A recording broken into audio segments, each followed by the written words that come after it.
सभी को हर हर महादेव, श्री शिवाय नमस्तुभ्यम। स्वागत है आप सबका हमारे इस चैनल सत्य सनातन ज्ञान में। आइए सुनते हैं आज हम सब पितृपक्ष की पौराणिक कथा। यह अद्भुत कथा स्वयं भगवान श्री कृष्ण ने पक्षीराज गरुड़ को सुनाई थी। दोस्तों, बात बहुत प्राचीन समय की है। एक बार पक्षियों के राजा गरुड़ के मन में पितृपक्ष को लेकर गहरी जिज्ञासा उत्पन्न हुई। इस जिज्ञासा का समाधान पाने के लिए गरुड़ जी द्वारिका पहुंचे और भगवान कृष्ण के समक्ष विनम्रता पूर्वक प्रणाम कर खड़े हो गए। गरुड़ ने कहा, कृपा करके बताइए, पितृपक्ष में यदि मनुष्य पितरों की पूजा करता है तो उसे क्या फल मिलता है? इन पवित्र दिनों में पितरों की प्रसन्नता के लिए कौन कौन से उपाय किए जाने चाहिए? कृष्ण जी मुस्कुराकर देखे और बोले कि हे गरुड़, तुमने अत्यंत उत्तम प्रश्न किया है। वास्तव में तुम्हारे प्रश्न में संपूर्ण मानव जाति का कल्याण निश्चित है। इस संदर्भ में एक प्राचीन कथा प्रचलित है जो मैं आज तुमको सुनाता हूँ। गरुड़ ने उत्सुक होकर कहा, हे प्रभु, आपके श्रीमुख से इस मंगल कथा को सुनने के लिए मैं अत्यंत आतुर हूँ। कृपा करके मुझे इस कथा को सुनाइए। श्री कृष्ण बोले, हे गरुड़, बहुत समय पहले की बात है। प्राचीन काल में रुचि नाम के पराक्रमी राजा थे। राजा रुचि ने एक दिन संसार के समस्त माया मोह को त्यागने का निर्णय लिया। उन्होंने आज्ञा धारण कर लिया। वे तपस्वी जीवन बिताने लगे। राजा रुचि घर परिवार छोड़कर वन में एक साधु की भांति विचरण करने लगे। वे दिन में केवल एक बार अल्प भोजन करते और बाकी समय प्रभु चिंतन और तपस्या में लीन रहते थे। राजा रुचि के इस कठोर त्यागपूर्ण जीवन को देखकर उनके पितृगण अत्यंत चिंतित हो उठे। स्वर्ग लोक में विराजमान उनके दिवंगत पूर्वज देखकर बहुत दुखी हुए कि उनका वंशज संसार त्याग कर सन्यासी जीवन अपना रहा है। वे विचार करने लगे, यदि रुचि ने विवाह नहीं किया तो संतान उत्पन्न नहीं की तो उनके कुल की परंपराएं समाप्त हो जाएगी। फिर पितरों को पिंडदान और श्राद्ध कर्म कौन करेगा? उन्हें स्वयं पृथ्वी लोक पर जाकर अपने वंशज को समझाना चाहिए ताकि वो वैराग्य छोड़कर गृह जीवन अपना ले। कुछ समय पश्चात एक दिन ऋषि बन चुके राजा रुचि वन में एकांत तपस्या में लीन थे और चारों तेजस्वी पुरुष वहां अवतरित हुए। उन दिव्य आत्माओं को देखकर ऋषि रुचि की तपस्या भंग हो गई। उन्होंने आंखें खोली। अपने समक्ष ऐसे अलौकिक आगंतुकों को खड़ा देख वे तत्काल उठकर उनके चरणों में दंडवत प्रणाम करने लगे। उन्होंने पूछा, हे महान आत्माओं, आप कौन हो? तुम्हारे पूर्वज हैं, इसलिए तुमसे मिलने आए। अपने पूर्वजों को सामने खड़ा जानकर ऋषि रुचि की आंखें श्रद्धा से भर गए। उन्होंने हाथ जोड़कर आदर पूर्वक कहा, हे पूर्वज देव, आपके दर्शन से मेरा जीवन धन्य हो गया। कृपा करके यह बताइए कि मेरे किस व्यवहार से आप प्रसन्न हैं? मुझसे ऐसी क्या त्रुटि हुई जो आप सभी मुझे चेताने के लिए स्वर्ग से पधारे? एक पिता ने गंभीर स्वर में कहा, हे पुत्र, हम तुम्हारे जीवन के मार्ग से संतुष्ट नहीं हैं। बताओ, तुमने गृहस्थ जीवन से मुंह मोड़ने का निर्णय क्यों लिया? विवाह करना, गृहस्थ आश्रम में प्रवेश करना मानव जीवन का परम कर्तव्य है। गृहस्थ बने बिना मनुष्य अपने समस्त कर्तव्यों का पालन नहीं कर सकता, ना ही मोक्ष प्राप्त कर सकता है। हे वत्स, गृहस्थ जीवन में रहकर ही मनुष्य देवताओं, पितरों, ऋषि मुनियों और अतिथियों की सेवा भली भांत कर पाता है। एक अन्य पितृ ने समझाया कि संतान उत्पन्न करना, वंश को आगे बढ़ाना मनुष्य का परम कर्तव्य है। श्राद्ध कर्म कौन करेगा? देव पूजा, पितृ तर्पण जैसे कर्म किए बिना तुम्हें उत्तम लोकों की प्राप्ति भी नहीं होगी। यदि तुम अपने कर्तव्य से विमुख रहे तो मरने के बाद तुम्हें नरक भोगना पड़ेगा, अगले जन्म में भी कष्ट उठाने पड़ेंगे। फिर उन्होंने धीरे से उत्तर दिया, हे मेरे पूज्य पूर्वजों, आपकी चिंताओं का मूल कारण मैं समझ रहा हूँ, किंतु कृपा करके मेरी बात भी सुनिए। मेरे विचार में सांसारिक विवाह का बंधन मनुष्य के लिए अनेक दुखों का कारण बन जाता है। मनुष्य जाने अनजाने नए पाप कर्म करने लगता है। इसी विचार से मैंने आजीवन अविवाहित रहने का संकल्प लिया है।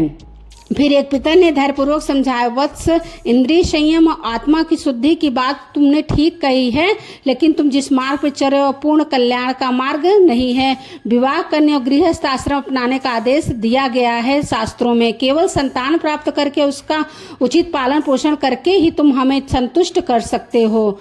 उन्होंने अनुभव किया कि वास्तव में उनके पूर्वज सही कह रहे हैं। काफी विचार करने के बाद अंततः उन्होंने तय किया कि अपने पितरों को प्रसन्न करने के लिए गृहस्थ जीवन अपनाना ही उचित है। अब मैं गृह जीवन अपनाने के लिए तैयार हूँ और विवाह करने का संकल्प लेता हूँ, परंतु एक समस्या है, मेरी आयु अब काफी अधिक हो चुकी है। मेरे जैसे वृद्ध और तपस्वी व्यक्ति को कौन अपनी कन्या देगा? किस कन्या के माता पिता मुझसे उसका विवाह करना स्वीकार करेंगे? यह सोचकर मेरे मन में संकोच हो रहा है। पितृगण ने उत्तर दिया, वत्स, तुम सिर्फ अपना कर्तव्य निभाने का प्रण करो, मार्ग अपने आप निकल जाएगा।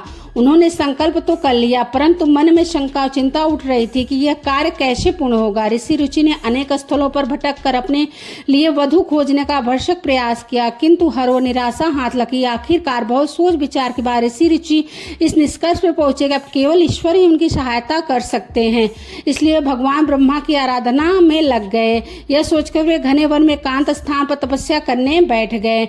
उन्होंने 100 वर्षों तक कठोर तप में खुद को तपाया। अंततः उनकी तपस्या से प्रसन्न होकर ब्रह्मदेव प्रकट हुए। ब्रह्मा जी के दर्शन पाकर ऋषि रुचि गदगद हो उठे।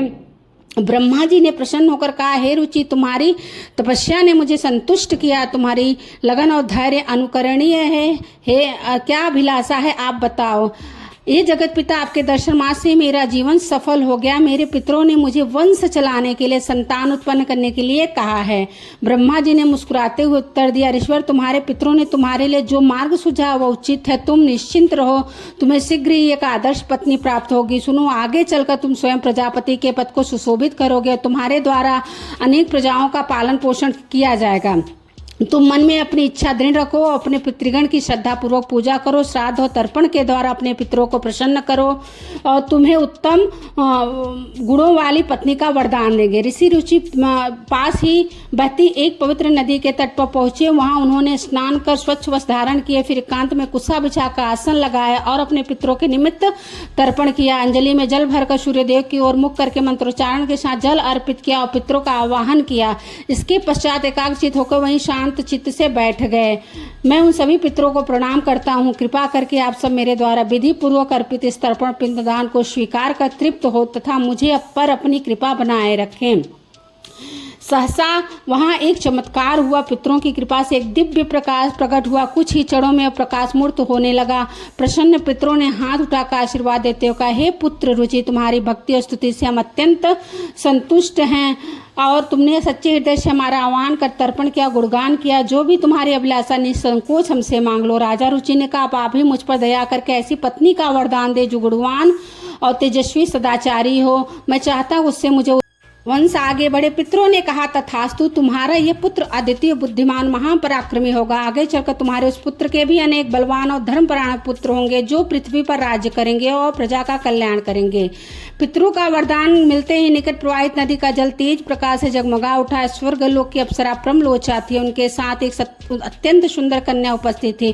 प्रमलोचा ने कहा, आज मैं अपनी इस पूरी पुत्री को आपको पत्नी के रूप में समर्पित करती हूँ। कृपया आप इस मानिनी को स्वीकार करें। इससे आपको एक अत्यंत तेजस्वी पुत्र की प्राप्ति होगी जो मनु नाम से विख्यात होगी। पितृगण के आशीर्वाद से वहीं ऋषि रुचि और मानिनी का विधि पूर्वक विवाह संपन्न हो गया। देवताओं ने प्रसन्न होकर पुष्प वर्षा की और वर वधु को आशीर्वाद दिया। कुछ समय पश्चात मानिनी ने एक परम तेजस्वी पुत्र को जन्म दिया जिसका नाम मनु रखा गया।